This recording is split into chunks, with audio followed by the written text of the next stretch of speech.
Wild Mountain Rose. Chapter 3 The Struggles of Spreading. The days hum with life around my pot. The bee dances through the air, carrying my pollen to the clover patch past the gate, her buzz a happy tune. The mouse darts around, stuffing her cheeks with my rosehip seeds and burying them in messy little holes under the swing by the watering can near the porch's edge. I sway in the breeze, watching my dream tiptoe forward.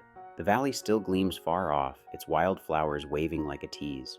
But I feel a flutter of hope. I'm stretching beyond this clay bit by bit. Then trouble slinks in. The gray cat stretches on the porch, her tail flicking, and swat, she bats at the bee mid-flight. Too buzzy, she mutters, licking her paw. The bee tumbles, buzzing crossly. Watch it, furball, before zipping off to recover.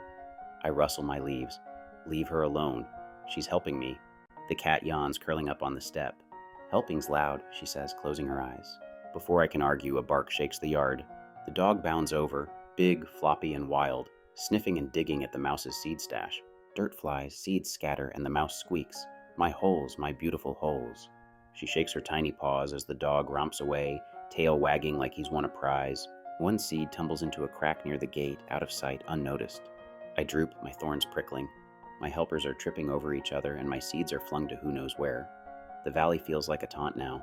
Then the sky rumbles, dark clouds pile up, and rain crashes down. Big cold drops pound my petals, flood my pot, and turn the yard into a muddy soup. Water swirls around my roots. Too much, too fast. I can't breathe.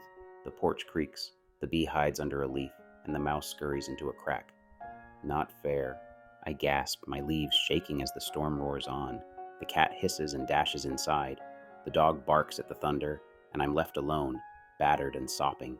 My dream feels like it's drowning. Seeds lost, pollen washed away, petals bruised.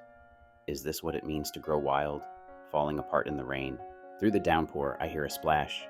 It's the human child, her yellow boots stomping in puddles, her tangled hair dripping.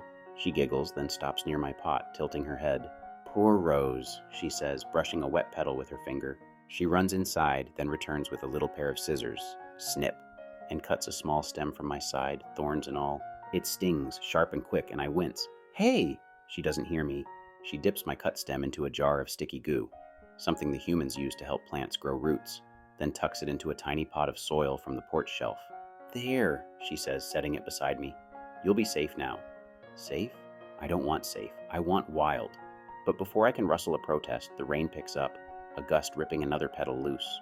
It spins away, lost in the storm's chaos. The child doesn't notice, skipping back inside as the yard churns with mud and wind. The rain finally slows, leaving everything dripping and wild. The bee peeks out, soggy but stubborn. I'll try the clover again tomorrow, she buzzes.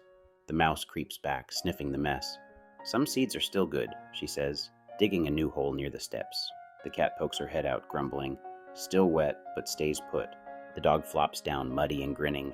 I'm bruised, missing a stem and a petal, but I feel a strange spark. That seed by the gate, did it wash away or dig deeper? The child's cutting sits beside me, a piece of me ready to root somewhere new. The bee and mouse keep going, undeterred. My dream's a mess, scattered and soggy, but it's alive. Wilder than before, even in the chaos. The valley glints through the mist, and I think, maybe struggling is part of growing. Maybe I'm closer than I know.